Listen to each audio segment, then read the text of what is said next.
Hey everyone, so I just kind of want to weigh in on something that's been on my mind over the last couple of days, but before I do that, I would like to apologize for, one, my appearance. I know I kind of look a little bit like crap. I just came home from work, and I'm kind of shirtless underneath my house coat, so I apologize for not looking professional appearance-wise. And secondly, I also apologize for the fact that I have to delay my Pokemon Sun and Moon video, which for all intents and purposes was to be the video to make when I got home from work, which is right now. But this right here is a pretty big issue that has recently blown up, and there's been a lot of people that have been speaking out about this, and I kind of figured, you know what, in a small way, this does affect me, as well as the content that I produce for you guys, so I figured I might as well put in my 2 cents about this as well. But I'm going to be as calm and as right down the middle and professional about this, so don't expect anything too crazy out of this video. Now, what this involves is YouTube, and their advertiser-friendly guidelines that they have recently implemented, which I will be pulling up in the next section of the video. But I just gotta say that this right here has put quite the strain on a various amount of YouTubers that make a various amount of content, and a lot of the content that they make are actually going against the advertiser-friendly guidelines that have recently implemented. And there's a lot of YouTubers that are speaking out about this. You know, you got your Philip DeFrancos, your H3H3s, your Boogie298s, Mr. Repsion, and I know that Scarce and Drama Alert also covered a story on this as well. And I'm thinking, oh my god, like this is actually pretty big. Like this is actually more than big. This is huge. So with that being said, ladies and gentlemen, I'm going to go ahead and pull up the next part of the video and read you guys the guidelines and just kind of talk you guys through with what's going on and what are my overall thoughts about this. So with that being said, let's go. Alright, ladies and gentlemen, so I'm on the YouTube help page where this has the advertiser-friendly content guidelines. So with that being said, I'm going to go ahead and read these to you and just kind of talk you guys through a little bit about what my thought processes are as to reading these and my thoughts overall so far on the situation, and just kind of try to make sense of what is going on here, because as I said before, this is a pretty big issue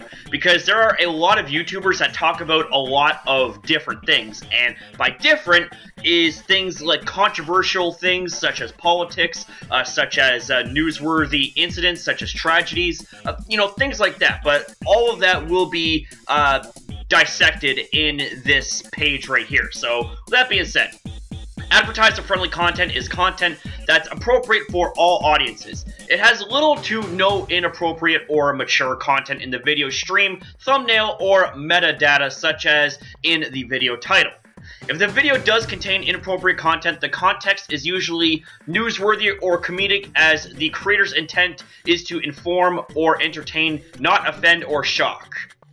Okay, so with that right there, if you are someone who makes a lot of parody videos, or you make a lot of videos that, while they are for not mature audiences, but definitely not for kids, like if you're a comedian, for example, and you use some offensive and foul language, but it's all satire, it's all for fun, then, you know, from what this line of dialogue says, you should be pretty safe.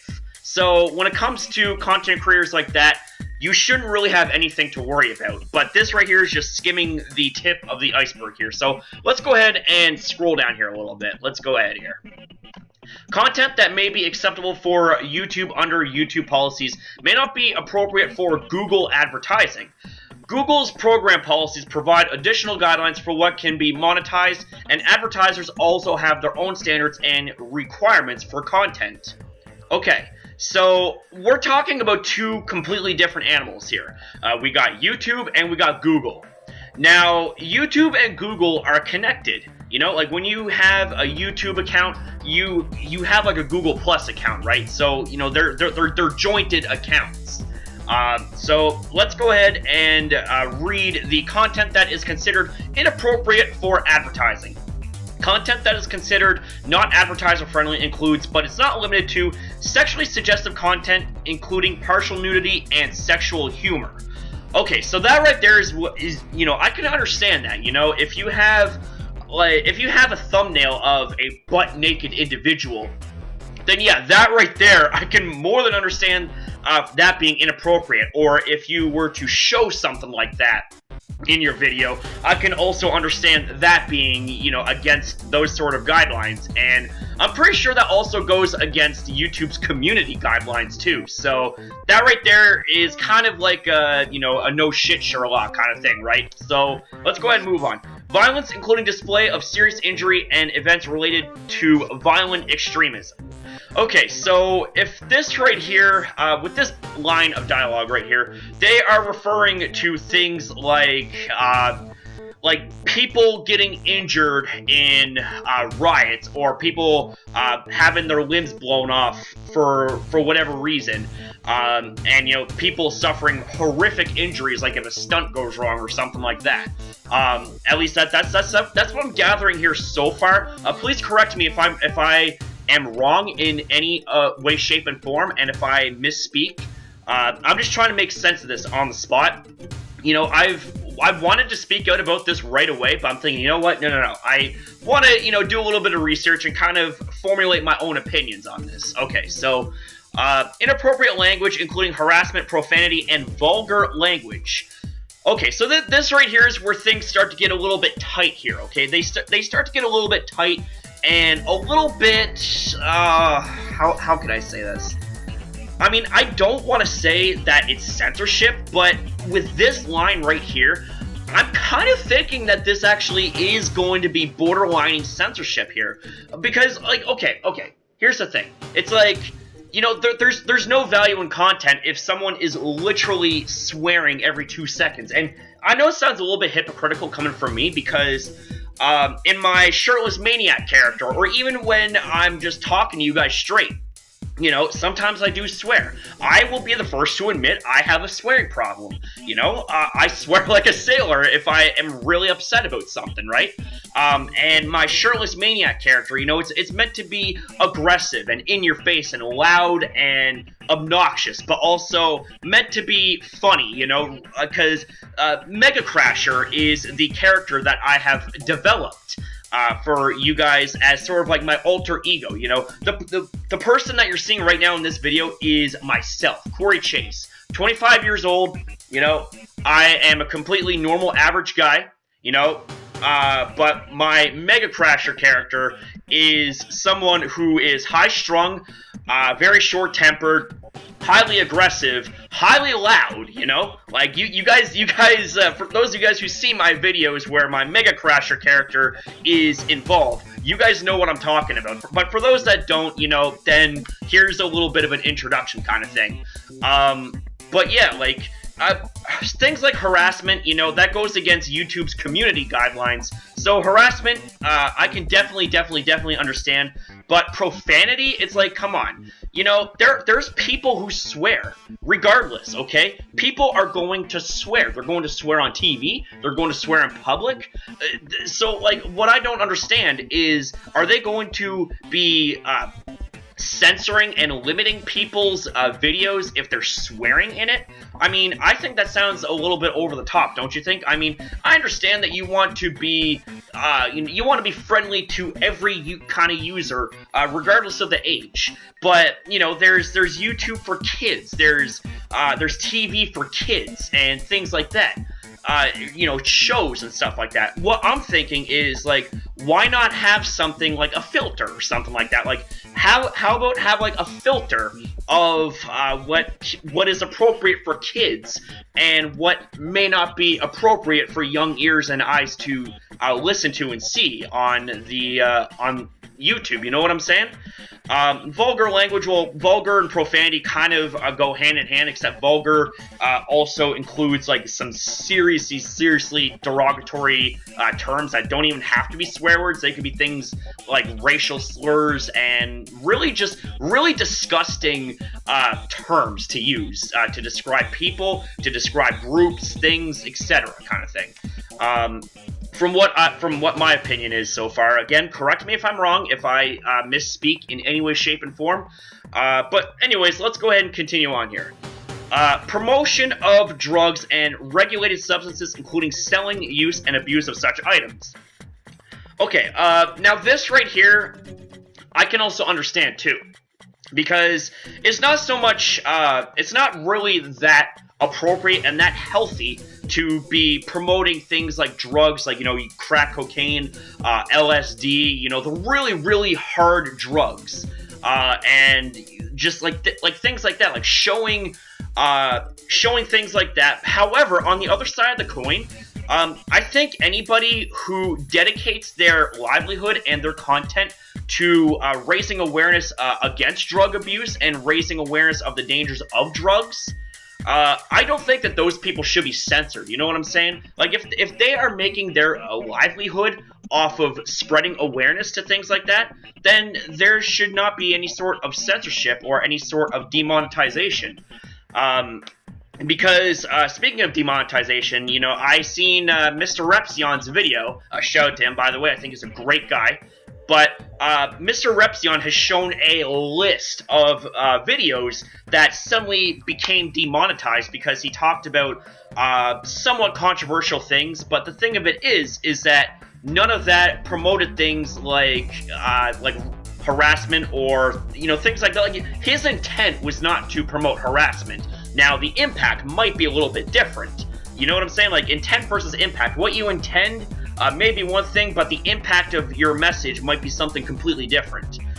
So I'm sort of like seesawing with that one, but at the same time, I don't think it's right that Mr. Repzion had all those videos suddenly demonetized, because that is his livelihood, okay? He's been doing this for such a long time that I honestly think that if YouTube was to screw around with things like that, then he could go jobless. He could go homeless. Same with the likes of Philip DeFranco. You know, he's been on here for 10 years, okay? He's run into this problem too. And he is a news channel. He talks about so much stuff, so much. Like, there's so much stuff that I can't even shake 20 sticks at, you know what I'm saying? Or 100, or 200, whatever. Excuse me one moment, a little bit thirsty, sorry about that. Doing videos on the spot, you get a little bit parched here. I'm not even gonna edit that out, but yes, like, when it comes to promoting drugs, like promoting drug use, and, you know, saying that, like, you know, promoting ways to make drugs, such as crack cocaine, LSD, shrooms, promoting ways to sell them and things like that, like illegal activity that involves the promotion and the use of drugs and regulated substances, I can understand that this right here would not be advertiser friendly. But if this involves things like channels who are against drug use, who are against substance abuse, who dedicate their livelihoods and their content to raising awareness against drug use and substance use and all that stuff, or if someone was to tell a story about substance abuse, like if they grew up in a broken home, you know, they were being beaten by their parents or whatever because they had drug problems, you know, I don't think that person should be censored, you know? And in a way, if they're not allowed to have ads on their videos and it's not advertiser friendly, that is a form of censorship. It's as Philip DeFranco said that this is a form of censorship kind of thing, right? So let's go ahead and move on here. Controversial or sensitive subjects and events, including subjects related to war, political conflicts, natural disasters and tragedies, even if graphic imagery is not shown. Man, I can't read today. I apologize for that, ladies and gentlemen. But, okay, so the last line of dialogue here is a pretty big one. That would be controversial or sensitive subjects and events. So things like crimes, things like, you know, what's happening with politics and things like that, with what's going on with war, you know, with ISIS and things like that. Natural disasters. Now, natural disasters are kind of, it's kind of weird because it's like they're talking about like things like hurricanes and earthquakes and tsunamis and things like that. Like, they're saying that we're not allowed to talk about this, otherwise we're going to have our videos demonetized. Now, I think that it all revolves around context. What is the context of your video going to be? Are you going to be spreading awareness? Are you going to be promoting some sort of like, how can I say this? Like, basically, it all revolves around context. The context of your videos, the intentions, and the impact of your videos. You know, if you are a news channel, like, for example, Philip DeFranco, and he talks about Hurricane Katrina. We'll say Hurricane Katrina struck Nova Scotia. Nova Scotia is where I live, okay? And, you know, he talks about the impact that that tragedy has made. He's not promoting anything negative from it. He's spreading awareness, and usually when big YouTubers, or even small YouTubers, when anybody talks about this stuff, news outlets, YouTubers, anybody, when anybody talks about this stuff, they're more likely than not going to be drawing good attention to this, because usually what's roped in with tragedies and controversial and sensitive subjects and events are usually things like charities, things that, you know, help the victims of this tragedy, you know, things like that. So it's like, a lot of the stuff that they deem to be not advertiser-friendly on YouTube, it seems to me that it all revolves around the context and the true message of the video, you know? What is this video promoting? Like, is this promoting something healthy? Is it not promoting something healthy, you know? If it's something like how to do drugs effectively, or how to make drugs, or make bombs, or something like that, that right there, yeah, completely unhealthy, and that video, that content should be erased. It should be gone. But if it's talking about things like awareness against, you know, substance abuse, if it's talking about, you know, awareness of a country that got affected by a war or natural disaster, you know, I think that, you know, they should be advertiser friendly, because you're spreading a message of help. You're spreading the SOS message. I mean, with Philip DeFranco, for example, I mean, when he talks about these sort of things, there is not an ounce of negativity in his body, in his content when it comes to those sort of things. Like, he is without a doubt one of the nicest people on YouTube, right?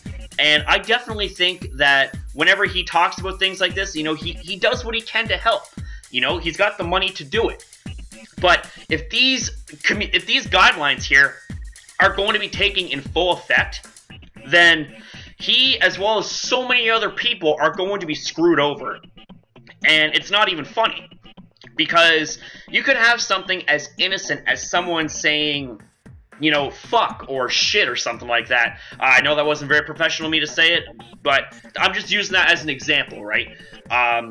Like, if someone like myself, for example, like, it's like I said before, I swear. There are a ton of people on the site that swear and all that stuff, but, you know, they don't promote anything, like, they don't promote anything that's dangerous or illegal or things like that, right? I mean, my Shirtless Maniac videos where I swear a lot and I do a lot of crazy things, you know, such as rip my shirt or my clothes off, or, you know, if I'm flipping my chair over and knocking things over, you know, it's meant to be funny. Like, it's not promoting any violence or any harassment or things like that. I mean, like, you know, like, I understand that, you know, content like that wouldn't be for everybody, but if it's not for you, you know, click off. I mean, that's why I have disclaimers in videos like that, or in videos that involve me going off. Like, if I happen to make a video that isn't necessarily intended to be a MegaCrasher-esque video, but it turns into one, I will make a disclaimer saying that, you know, this video contains me and my MegaCrasher character. Please take what I say with a pinch of salt, kind of thing, right?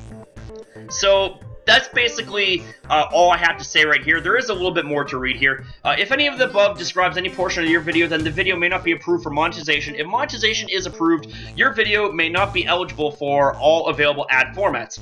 YouTube reserves the right to not monetize videos, as well as suspend monetization features on channels that repeatedly submit videos violating our policies. So is there anything else to read down here? I guess not.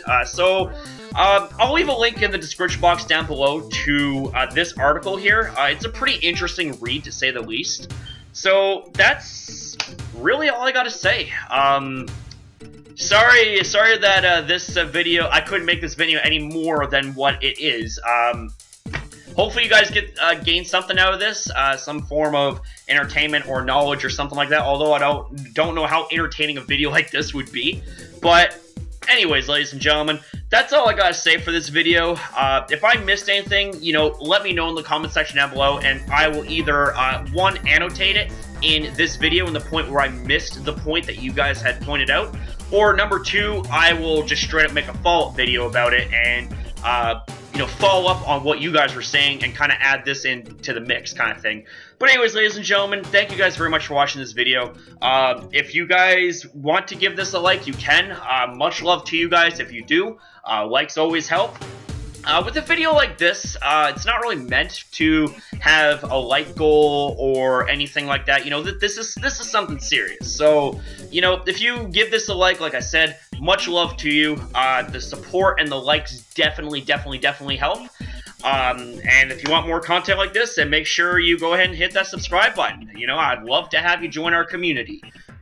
We're crazy, we're energetic, we are exciting, we're also a lot of fun, and we're very caring and friendly. So thank you guys very much for watching this video. You guys have yourself a good night, and now it's time for me to get to working on the real video that I had intended on making before coming home. That is the Pokemon Sun and Moon hype news that was dropped today, ladies and gentlemen. Thanks for watching, and I'll see you next upload.